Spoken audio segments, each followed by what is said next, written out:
Labą dieną. Šiandien pristatysiu apžvalgą, kiek teko pasidomėti apie ambulatoriškai atliekamas anestezijas ir ligonių paruošimą joms.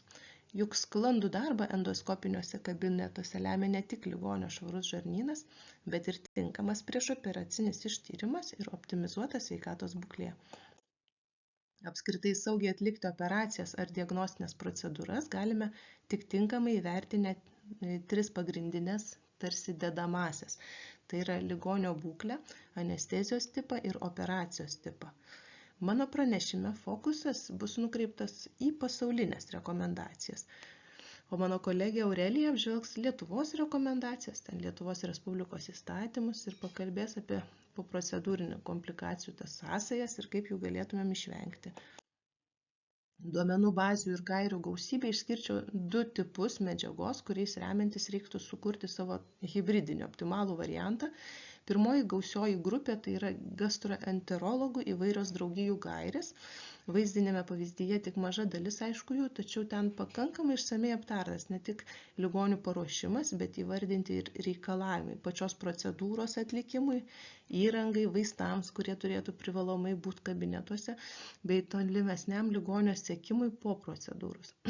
Tai čia pavyzdį yra Britų gastroenterologų 2023 metais išleistos, Amerikos endoskopuotojų 14 metų ir Biomed Central bazė 21 metų gairės.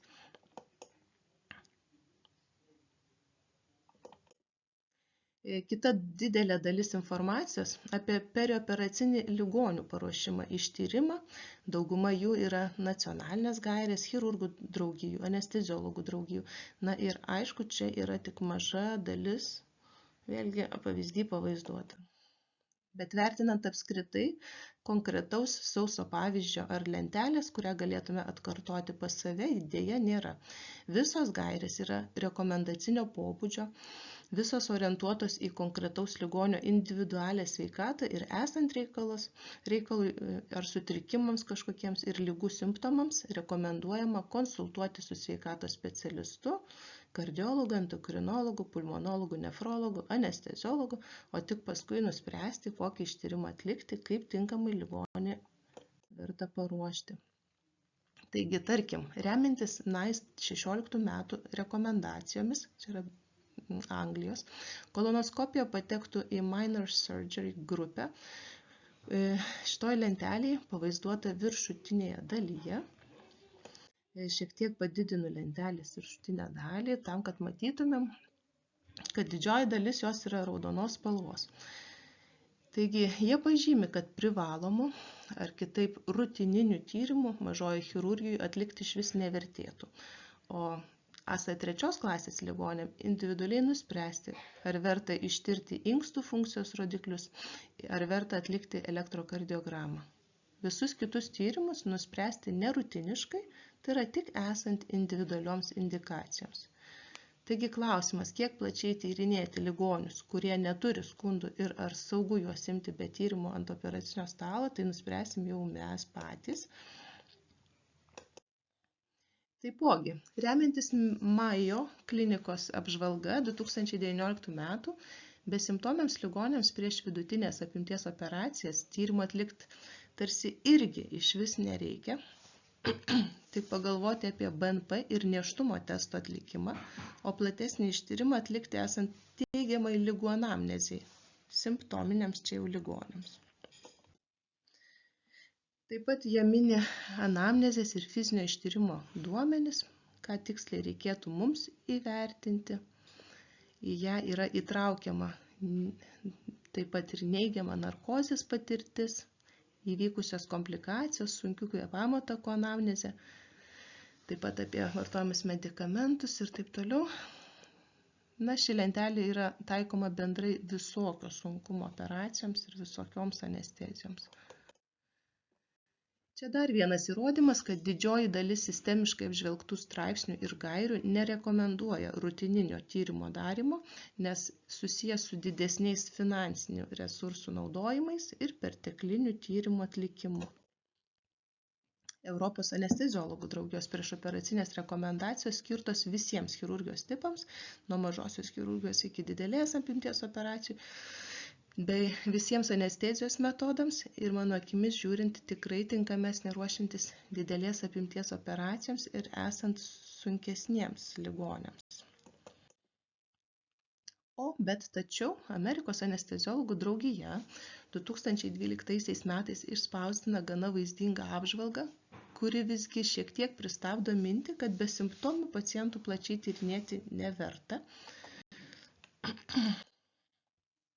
Tarkime, be simptomių ligonių elektrokardiogramos pakitimus jie aptinka, apžvelgia didelės bazės duomenų nuo 5 iki 44 net procentų, iš kurių 0,46, 2,6 procentų pokyčiai lėmė, kad operacijos buvo visgi atidėtos. Simptominių ligonių šie skaičiai buvo didesni, nuo 11 iki 78 ir atidėta nuo 2 iki 20 procentų operacijų. Atlikus širdies, tarkim, transtorakalį echoskopinį tyrimą be simptominių ligoniam pakitimai stebėti maždaug 25 procentams. Ir tai lėmė tolimesnės gydymo taktikos pasikeitimą 2 procentams. Tuo tarpu simptominiams ligoniams pakeitimai buvo registruojama nuo 7 iki 25 procentų ir 0,8 procentai lėmė operacijų atidėjimus. Krūvio mėginiai besimptomiam ligoniam buvo teigiami nuo 15 iki 61 procento, kas lėmė išplėstinį jų kardiologinį ištyrimą ir vėliau lėmė mažesnį mirtingumą 30 dienų laikotarpį šioje grupėje. Toliau hemoglobino pakitimai nustatyti nesimptomiams ligoniams nuo 0,5% iki 65%. Jų taip pat keitėsi gydymo taktika nuo 24 iki 28 procentų. Simptominiams ligoniams 54 procentai ligonių rasta nukrypimų nuo normos. Koaguliacijos testai. Nesimptomiams ligoniams koaguliogramos ar trombocitų pakitimai rasti nuo 0,6 iki 21 procento, kas lėmė pakitimus gydymo taktikoje iki 4 procentų. O simptominiai grupiai sudarė nuo 3 iki 29 net procentų, kaip keitė eigą ten nežinoma. Serumo tyrimai. Natrio pokyčiai iki 2 procentų, kalio nuo 0,2 iki 16 procentų, gliukozės 0,9 iki 40 procentų. Tai čia be simptomiam rasti pokyčiai tokie. O simptomiam ligoniam kalio pakitimai nuo 2,9 iki 71. Šlapimo tyrimai. Nesimptomiam ligoniam šlapimo pakitimai aptikti nuo 0,7 iki 42 procentų. Dėl jų pokyčio atidėjimas buvo ženkliausias. Tai net iki 75 procentų. Nėštumo testai teigiami nuo 0,3 iki 1,3 procentai. Ir aišku, nėštumo 100% eiga buvo pakeista. Jų operacijų eigos pakeistos.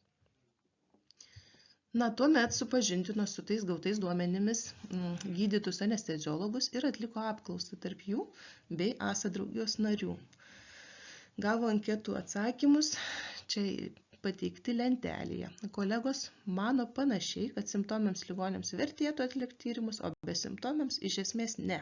Tik apie pusę jų šlapimo tyrimą atliktų ir nesimptomiams ligoniams taip pat.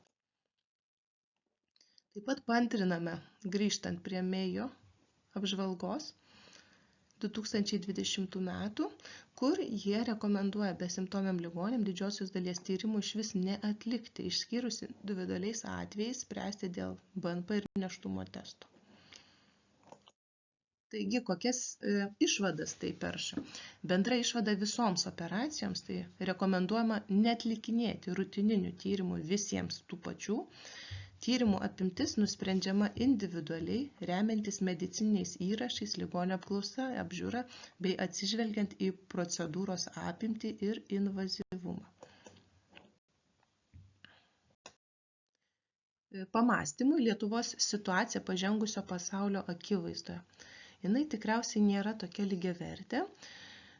Ligonių sveikatos priežiūra ambulatorinėje grandyje tikiu skiriasi šiek tiek nuo pažengusio pasaulio. Dažnas lietuvis net jausdamas ligos simptomus dažnai nesikreipia ir apgaulingai tarsi save laiko nieko nesergančiais. Na ir peržiūrėkime mūsų vidinį dienos chirurgijos procedūros įsakymą, kuris yra pritaikytas mažos ir vidutinės apimties operacijoms. Čia turime klasifikaciją pagal ASA klases, o svarbiausia, dienos chirurgijai ligoniai guldomi turėdami rutininius tyrimus, visi neskaitant ASA ar sunkumo klasės. Ir pagrindinė užduotis mums yra nuspręsti, ar verta tos rutininius tyrimus atlikti visiems ligoniams, nes jie apima visas organų tarsi sistemas. Ar galime būti drąsūs ir pasitikėti siunčiančiojo gydytojo kompetenciją, kuris tikime, kad teisingai turėtų įvertinti ligonio būklę, taip pat aptiktų dar, tarkim, neaptiktas ligas, bei įtrauktų į tinkamą ASA klasę, nes panašu, kad anesteziologas šiuos ligonius matys tik procedūros dieną. Na ir puikiai apibendrinanti skaidrė, tikslingai nukreipta sedacijai.